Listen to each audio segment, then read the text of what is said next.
when Karen knocked on my door with a $5,000 cent fine for illegal hunting. I just smiled. What she didn't know was that little piece of paper set off a chain of events that would leave the entire HOA in tears. They thought they controlled every inch of this neighborhood, but there's one thing: they don't control property law. And once I started digging into those so-called community trails they hike every morning, I uncovered a secret that could flip the whole game. If you've ever dreamed of teaching an HOA a lesson about private property rights, this story is for you. By the way, where are you watching from? Drop a comment. I'd love to see how strong our community really is. I never planned on becoming the neighborhood villain. 2 years ago, when I moved to Green Valley Estates, I was simply looking for peace and quiet. After 8 years in the military and another 5 working in cramped tech offices in Seattle, I craved space, lots of it. My name is Mason Holloway, 38 years old, and I work remotely as a software engineer for a cybersecurity firm. The job pays well, gives me flexibility, and most importantly allowed me to escape the city for this quiet suburb nestled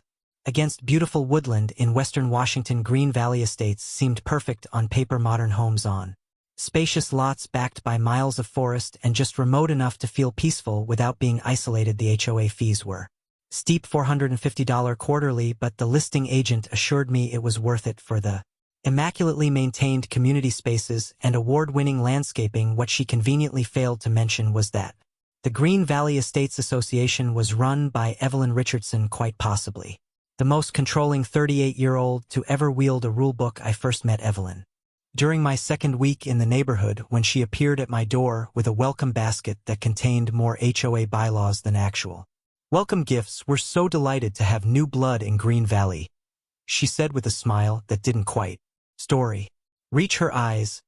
"I'm sure you'll love our community once you understand how we operate." That should have been my first warning. Evelyn, with her perfect bob haircut and designer casual wear, was a senior manager at a prestigious law firm and had been the HOA president for 5 years, running unopposed elections. I would later learn because no one dared challenge her. The first few months I kept to myself. I paid my dues on time, maintained my lawn according to regulation, and avoided the monthly HOA meetings that, from what I gathered from my neighbor Sarah Johnson, were more like Evelyn's personal court sessions than actual community discussions. Sarah was one of the few genuinely friendly faces in the neighborhood, a 35-year-old elementary school teacher who lived 2 doors down and occasionally brought over homemade cookies just to be nice.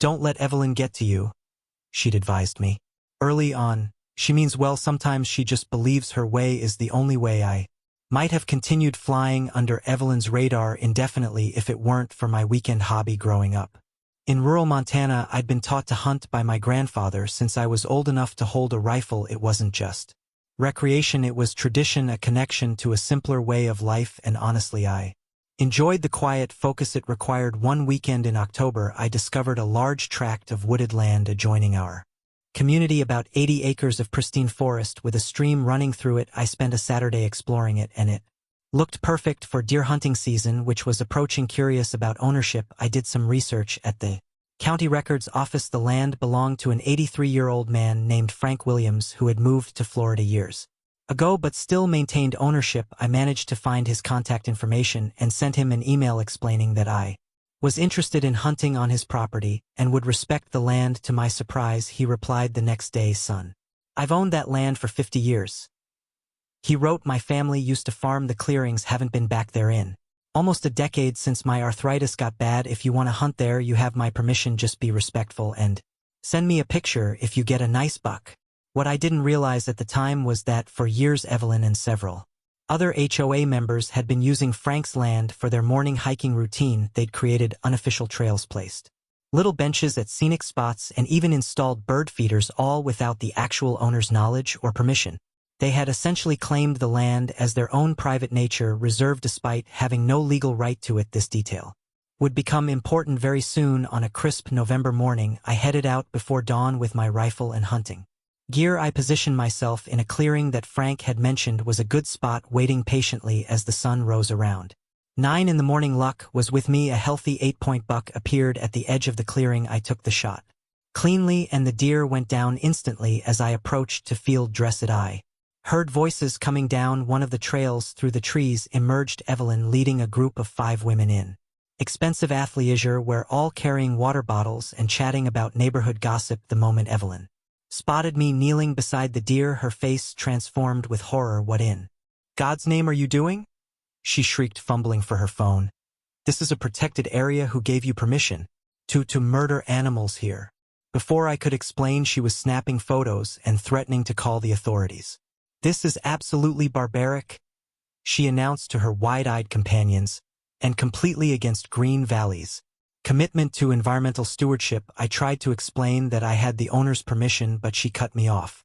With a dismissive wave, we manage these nature trails, she insisted, and hunting is absolutely prohibited. But what happened next made me realize that the HOA didn't just want to control the color of my mailbox, they wanted to control my entire life. 3 days after my encounter with Evelyn in the woods, I found an official-looking envelope stuck to my front door. Inside was a notice of violation from the Green Valley Estates Association citing me for cruel hunting, HOA fine, activities causing community disturbance, and demanding a fine of $5,000 to be paid within 30 days. My first reaction was disbelief, followed quickly by anger. I knew enough about HOA regulations to understand they had no jurisdiction over activities conducted outside HOA property, especially on private land where I had explicit permission from the owner. I called Sarah immediately, who sighed heavily when I told her about the fine. That sounds like Evelyn. She's been talking about this at the school where I teach, making you sound like some kind of serial killer. Several parents are worried there's a dangerous element in the neighborhood now. Sarah lowered her voice even though we were on the phone. Look, Evelyn's been leading her Green Valley wellness walks through those woods for years. She uses it as a selling point when new people move in, exclusive access to private nature trails. I don't think she's ever bothered to check who actually owns the land. The next HOA meeting was scheduled for the following evening, and I decided to attend and challenge the fine. When I arrived at the community center, the small meeting room was unusually full. Evelyn sat at the head of the table, flanked by Marcus Bennett, the 42-year-old vice president who worked for the local government and functioned primarily as Evelyn's yes-man. Richard Cooper, the 55-year-old HOA treasurer, sat to her right, looking uncomfortable. I recognized several other neighbors, including Jessica Parker, a 40-year-old woman known for reporting even the most minor HOA violations with zealous enthusiasm. Mr. Holloway has decided to join us, Evelyn announced as I took a seat near the back. Perhaps you'd like to explain to the community why you feel it's appropriate to engage in violent activities in our neighborhood. Nature preserve. The way she framed the question made it clear this was a public shaming, not a discussion. I stood up, holding a folder of documentation I'd prepared. I'd be happy to clarify a few things, I said calmly. First, I was hunting legally with a valid permit on private property, with the owner's explicit written permission. Second, the land in question is not HOA property, nor is it a neighborhood nature preserve. It's privately owned by a man named Frank Williams, who lives in Florida. I placed copies of my hunting license and Frank's email on the table. Furthermore, the HOA has no jurisdiction to issue fines for activities conducted outside HOA boundaries. I have reviewed our bylaws thoroughly, and there's nothing that gives the association this authority. The room grew uncomfortably quiet. Richard Cooper picked up the documents, studying them with a frown. He seems to have a point about jurisdiction, Evelyn, he said cautiously. If this occurred outside our property lines, Evelyn cut them off sharply. That's where you're mistaken, Mason. Those trails have been part of our community resources for over a decade. We've maintained them, improved them, and our residents have enjoyed them as part of their Green Valley experience. Whether some absentee owner is technically on a deed is irrelevant after so many years of established use. Marcus nodded vigorously in agreement, adding, plus the presence of firearms so close to our homes represents a serious safety concern for all residents, especially children. The debate grew heated, with several residents voicing concerns about safety and property values, clearly pairing talking points they'd heard from Evelyn before the meeting. Jessica Parker stood up and dramatically declared, I moved here because it was peaceful and safe. Now I'm afraid to let my children play in our yard, knowing there are armed men prowling the woods.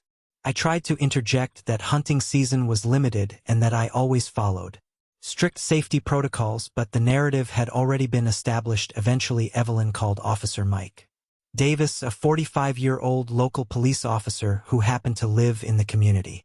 When he arrived, he reviewed my hunting license and confirmed that I had been acting within the law as far as hunting regulations go. He's in compliance, Officer Davis explained, and if he has permission from the landowner, there's no trespassing issue. This would be a civil matter between the HOA and the property owner. This should have ended the discussion, but Evelyn was undeterred. This isn't about legality, Mike, it's about community standards and the safety of our residents. She insisted the HOA board has the authority to enforce those standards, and the fine stands. As the meeting concluded, Evelyn fixed me with a steely gaze. You have 30 days to pay the fine, Mr. Holloway. If you refuse, we'll be forced to place a lien on your property and pursue legal action. I stood my ground. I won't be paying a fine that has no legal basis, I replied, and I suggest the board consult with an actual real estate attorney before making threats. On my way out, I noticed a brochure on the information table titled Green Valley Trails. I picked it up and was shocked to see Frank's entire property clearly marked as Green Valley Nature Trails, with no mention that it was private land.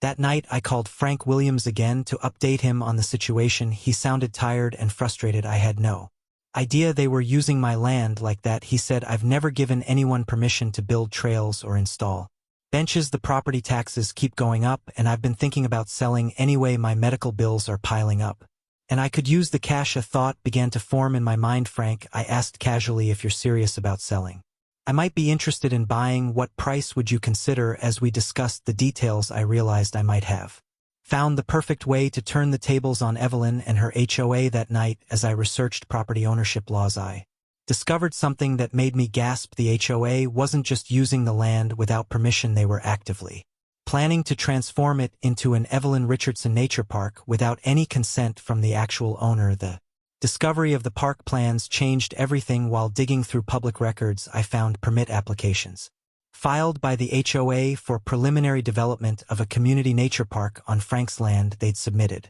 Amanda Lewis. Environmental surveys, applied for grants, and even held fundraisers, all for a project on land they didn't own. Attached to the applications were architects' renderings showing walking paths, picnic areas, and at the entrance a stone sign declaring Evelyn Richardson Nature Park a Green Valley legacy. The audacity was breathtaking. The next morning, I contacted Amanda Lewis, a 40-year-old real estate attorney recommended by a colleague. She reviewed the documents I had collected and raised her eyebrows. This is unusual, she said.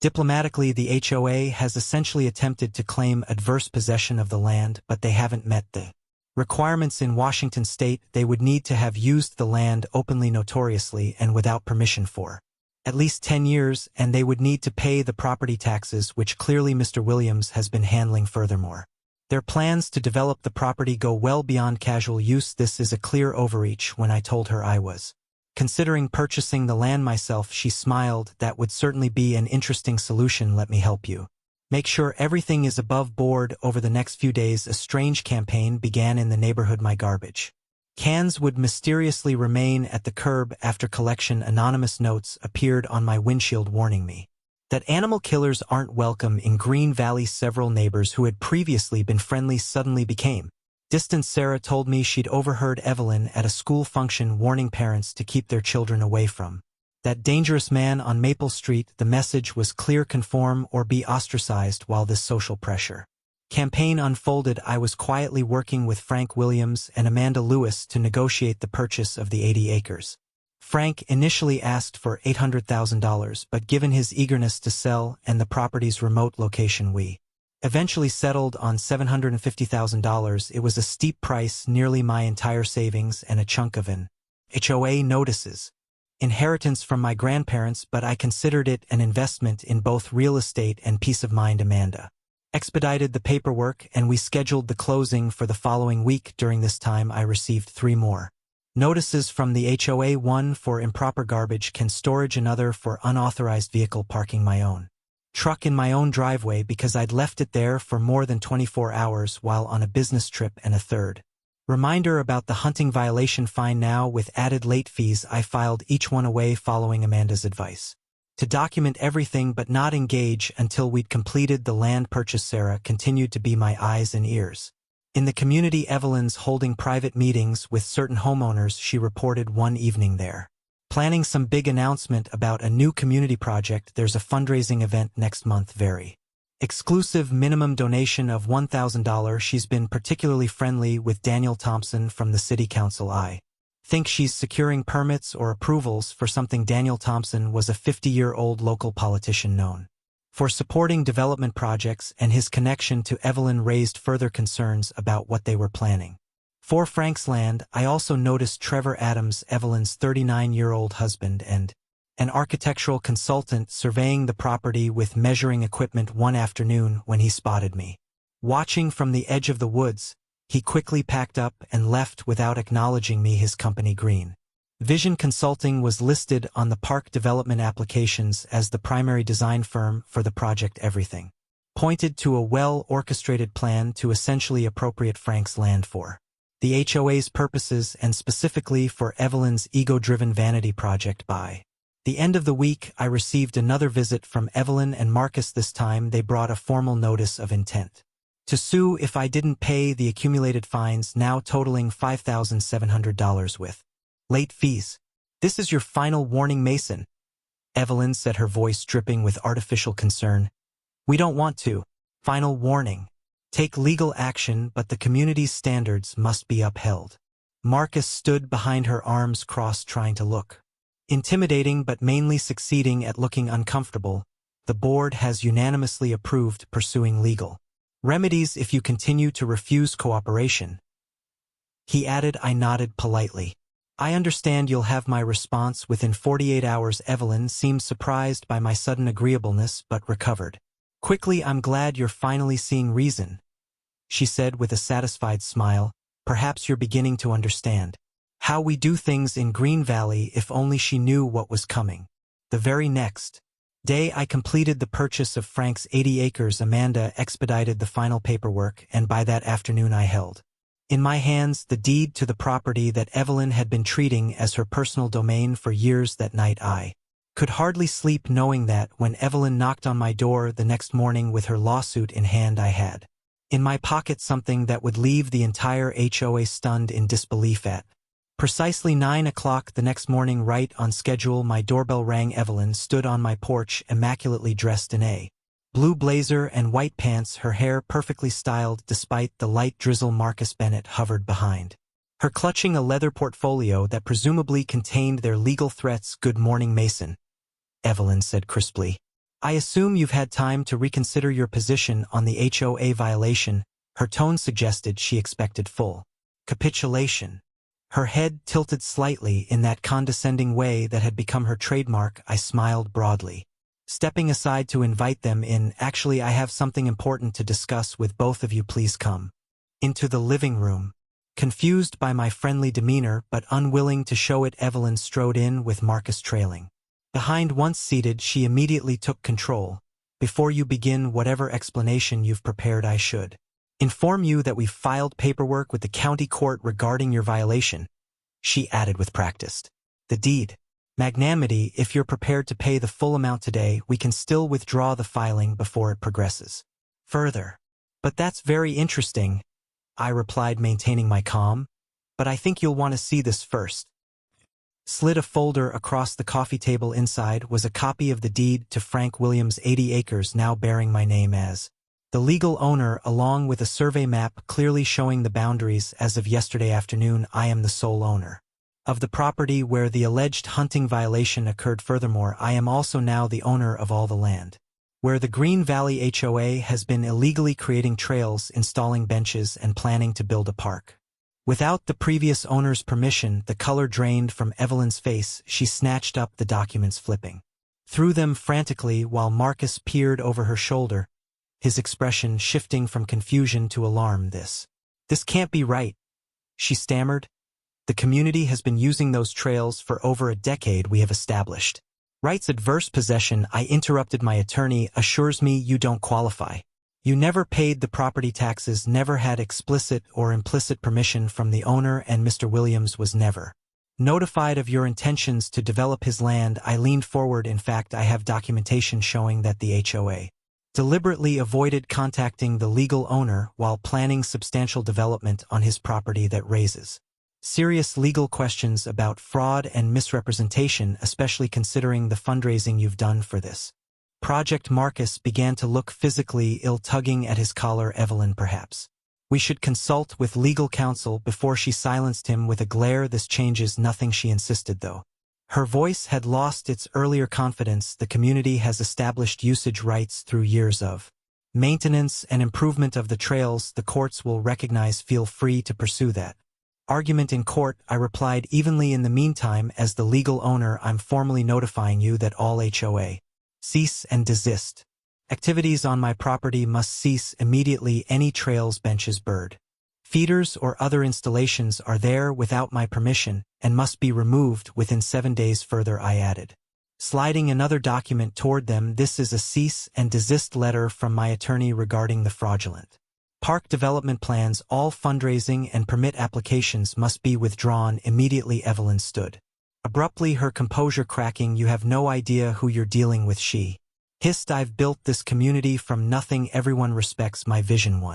One outsider with a deed won't change that. The HOA board stands behind me completely. I remain seated, maintaining eye contact. That may be true, but the law stands behind me, and unlike HOA rules, actual property law is enforceable by authorities beyond your control. After they left, Evelyn storming out, Marcus scurrying after her. I watched through the window as they hurried across the street to the home of Jessica Parker. No doubt to begin damage control within hours. My phone was buzzing with text messages from Sarah. Emergency HOA meeting called for 7 p.m. tonight. Everyone's talking about you buying the hiking land. Evelyn is furious. By afternoon, I had ordered parking land, no property, no trespassing signs to be installed around the perimeter of my new land, and hired a contractor to begin placing them the next day. As I prepared to attend the emergency meeting, my doorbell rang again. This time it was Emily Chun, a 39-year-old reporter from the local newspaper. Mr. Holloway, I'm Emily Chun from the Valley Chronicle. We've received some interesting tips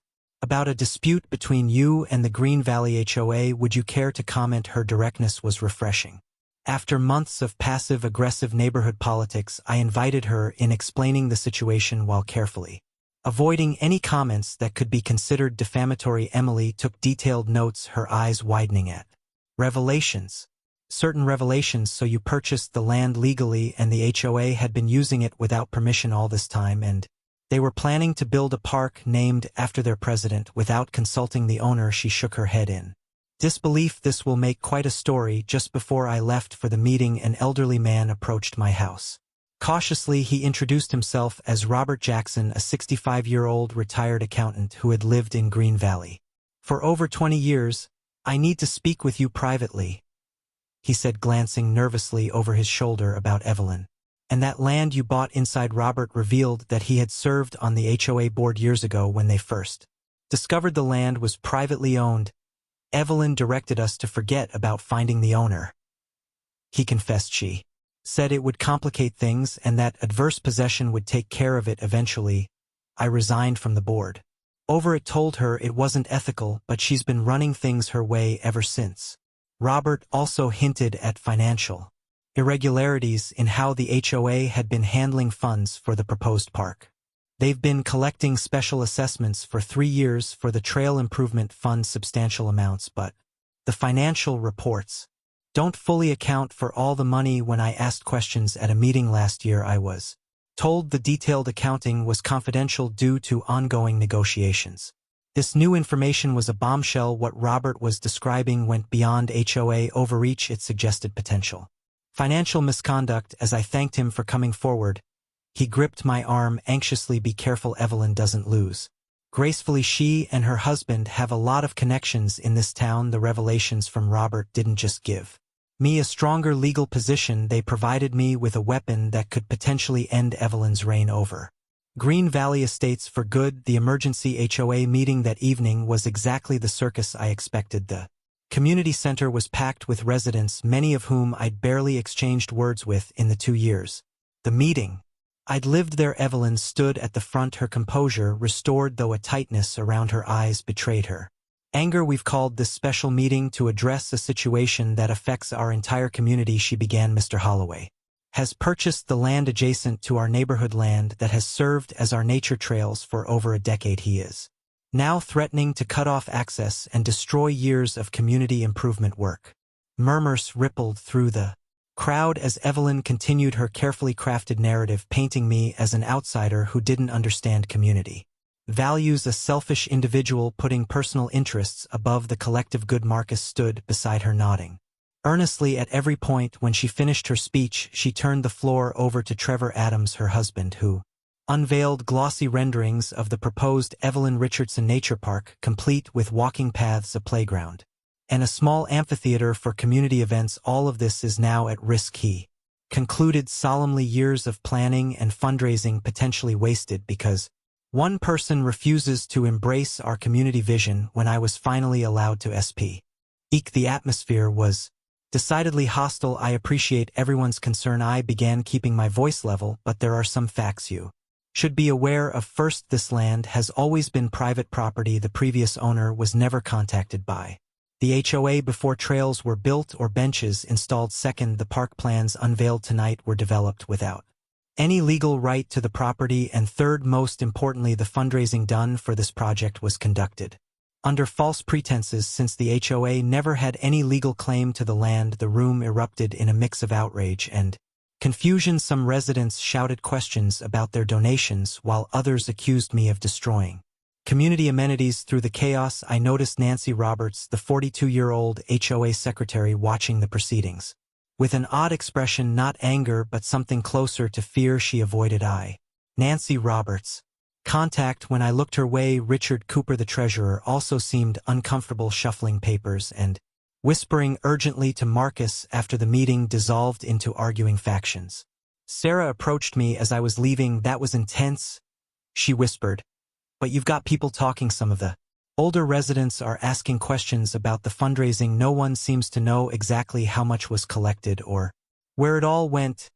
She glanced around nervously.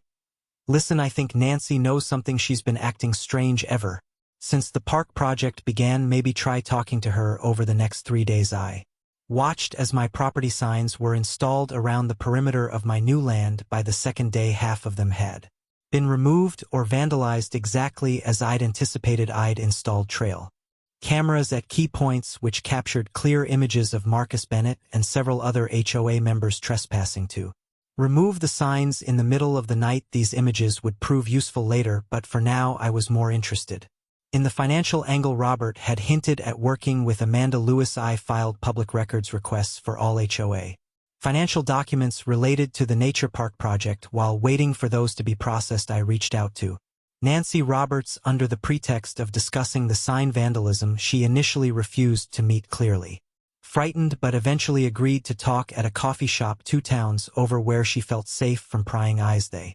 whisper, "I can't be seen with you," she whispered when we finally met. Evelyn has eyes everywhere.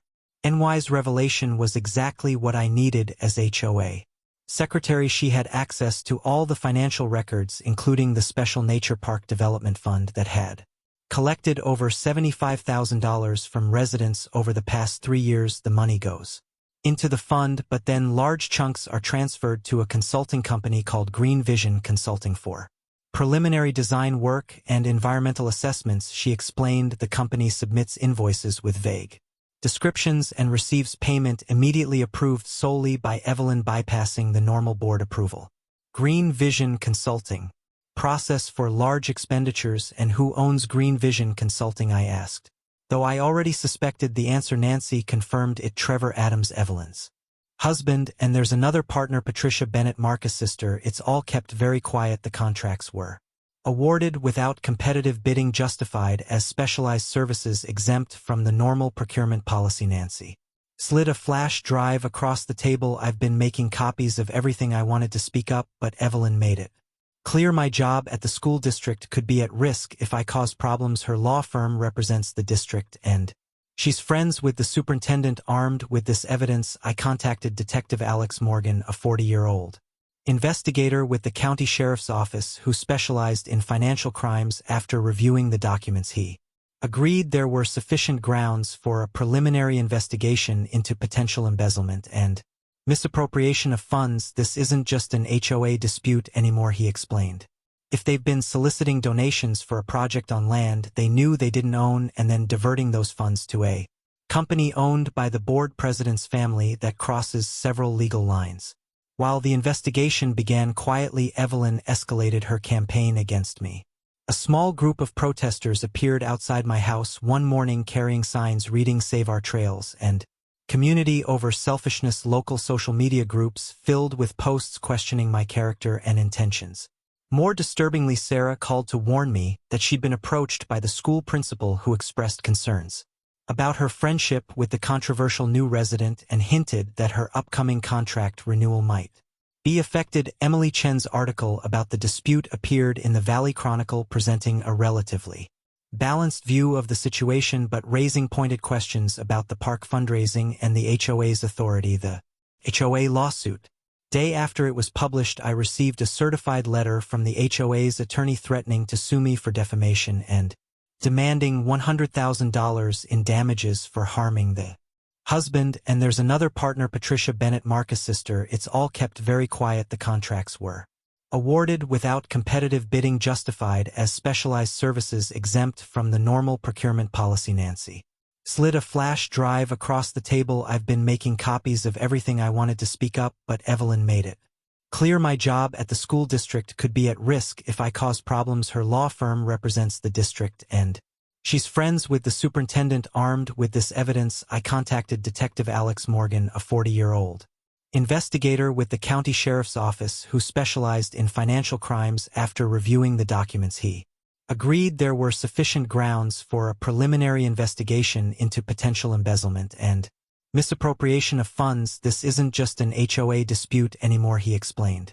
If they've been soliciting donations for a project on land they knew they didn't own and then diverting those funds to a company owned by the board president's family, that crosses several legal lines.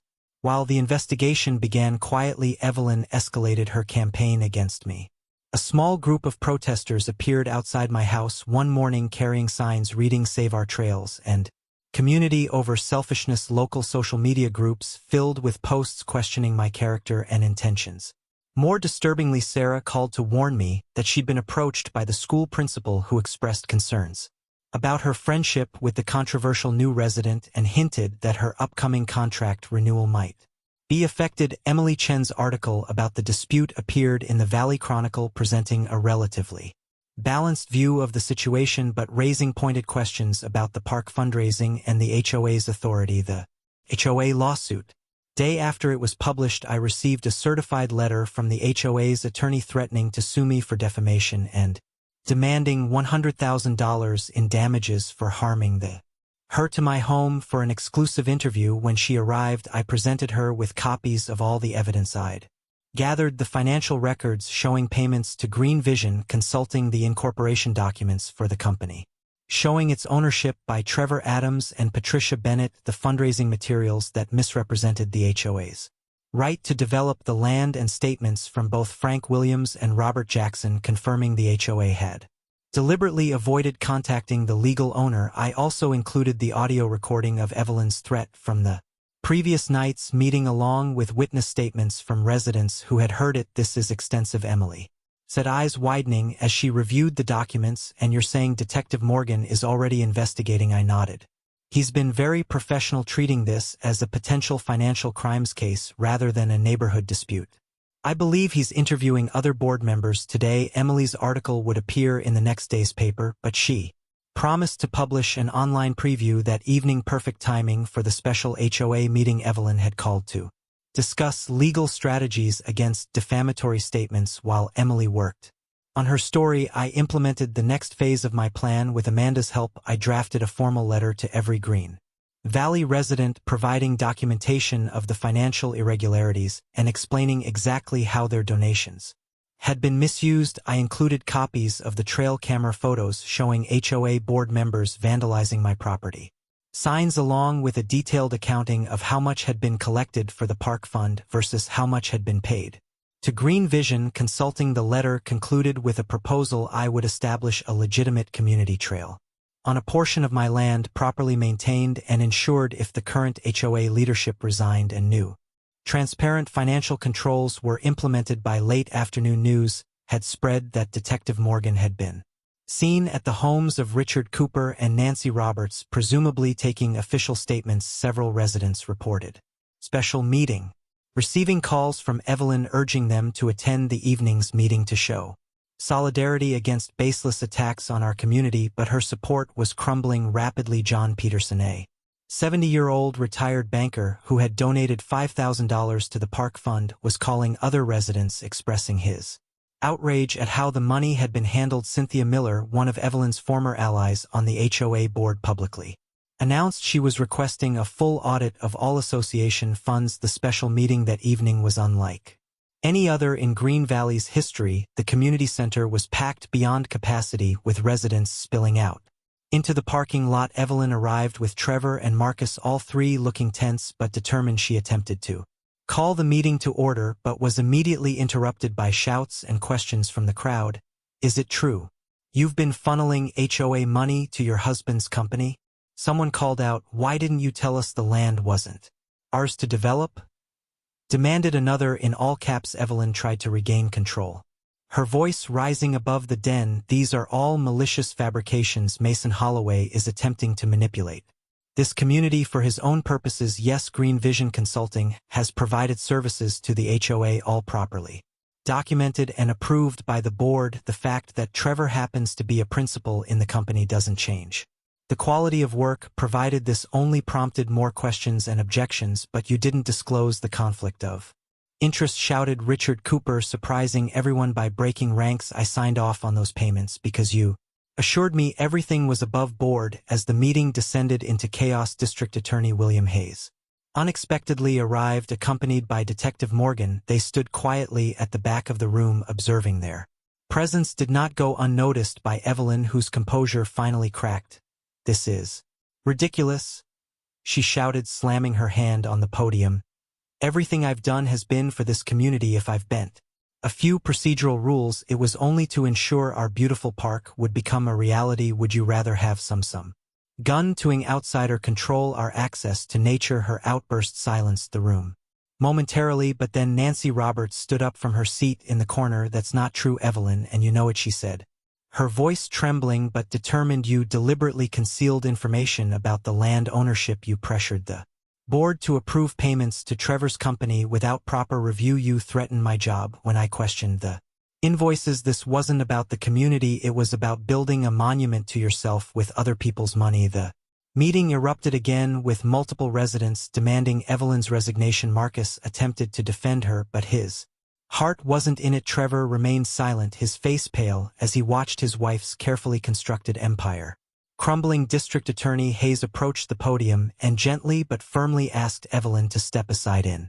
light of the ongoing investigation, he announced to the room, "I would suggest the association consider temporary leadership until this matter is resolved." Evelyn refused to surrender gracefully. "I will not be stepping down," she declared, glaring defiantly at the crowd. "These accusations are defamatory, and anyone repeating them will be named in our lawsuit. This community needs strong leadership now more than ever, and I will not abandon my responsibilities because of one disgruntled resident's vendetta." With that, she gathered her things and strode out, Trevor and Marcus hurrying after her. As the residents dispersed, many approached me with questions, apologies, and expressions of support. Sarah, who had been documenting the meeting with her phone, gave me a thumbs up from across the room. Emily Chun, who had slipped in during the commotion, was busily interviewing residents for her follow-up story. District Attorney Hayes and Detective Morgan asked if I could come to the sheriff's office the next morning to provide an official statement. "This has moved beyond an HOA dispute," Hayes explained quietly. "The evidence suggests potential wire fraud. Evelyn's last move, misappropriation of funds, and abuse of position. We're taking it seriously." That night, I received a text from an unknown number. "Storage unit at Valley Self-Storage Unit 23, getting emptied tonight.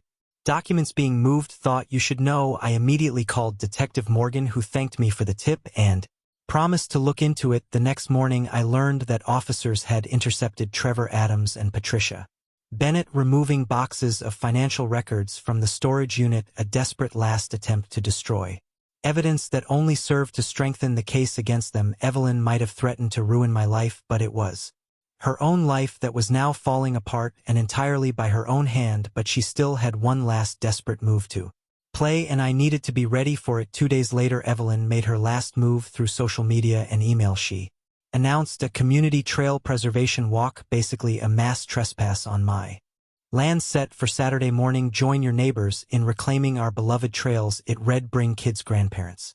Cameras show Mason Holloway, he can't steal what's ours. It was a clear stunt to paint me as the villain, one man blocking families from their land. I saw this coming and was ready. First, I alerted Detective Morgan in the sheriff's office, then working with Amanda Lewis, I legally marked most of my land as a private wildlife reserve with permits and tax benefits. I built a sturdier fence, clear signs showing conservation status and trespassing penalties. I also added a legal entry gate with an info kiosk detailing the property's designation. Saturday morning, I stood at the gate with a camera. Amanda beside me. Evelyn showed up on cue, leading 30 people, waving signs like trails for all. She wore brand new hiking gear and carried a stick she clearly never used before. She hesitated at the fence but quickly put on a show. This is the arrest. Outrageous, she declared for the cameras. We've used these trails for decades. These fences are illegal and we're here to take back our rights. She moved toward the gate, but before she touched it, 3 patrol cars rolled up. Deputies stepped out, led by Detective Morgan. Morgan told the group, this land is private. The owner has reported past trespassing and vandalism. Anyone crossing this line can be arrested. He looked at Evelyn. Mrs. Richardson, organizing this mass entry may be used as further evidence in your case. Evelyn's face turned red. This is absurd. Tell them, Marcus. But Marcus backed away, not eager to clash with the law. Others followed, heading to their cars as the threat of arrest cooled Evelyn's crowd. You're all giving up, she cried. After everything I've done. That line, everything I've done, sounded different now, knowing the truth. Her crowd thinned to a few diehards who also left after firm but polite pressure from deputies as she walked to her car. Evelyn shot me a hateful glare. This isn't over, she hissed, but her threat rang empty now. Stripped of power, the next week was a flood of developments with evidence from Nancy Roberts and Richard Cooper and files from the storage unit. The DDA charged Evelyn, Trevor, and Patricia with fraud, embezzlement, and misuse of HOA funds. Over $68,000 had been taken to fund vacations and renovations. The HOA board was disbanded by emergency vote. Sarah Johnson was elected interim president. Her first move was a full audit and new rules for financial transparency. The rest of the board apologized to me and the community for letting Evelyn go unchecked. Richard Cooper resigned, admitting he never verified Evelyn's directives. Meanwhile, I kept my word. I built a real public trail on part of my land with proper permits and planning. I named it the Frank Williams Memorial Trail after the original owner. A plaque, The Aftermath, told his story and reminded visitors to respect both nature and ownership. Evelyn and her crew took plea deals to avoid trial. Each got probation, suspended sentences, and had to repay over $100,000. 0 cents. They were banned from managing nonprofits or HOAs for 10 years. A month later, they sold their house and quietly left. Green Valley reputations ruined. The last HOA meeting I attended felt different under Sarah. The focus was on community, not power game. When we voted on a new access agreement to my land with insurance and conservation guidelines, it passed unanimously. This is what real community looks like, Sarah said. Walking home, I thought back on everything. I still hunt on my land now with full support from neighbors. The HOA still exists but now works for people, not against them, and the $75,000 Evelyn paid back at my suggestion. It became a scholarship fund for students studying ethics and leadership. Sometimes losing something shows its real worth. The HOA lost access and found honesty. Me, I gained something far better, a true community. And Evelyn, last I heard, she's in an apartment with no HOA at all. Fitting. Still thinking about what just happened. Yes, to hit subscribe and come unravel more madness with QA stories.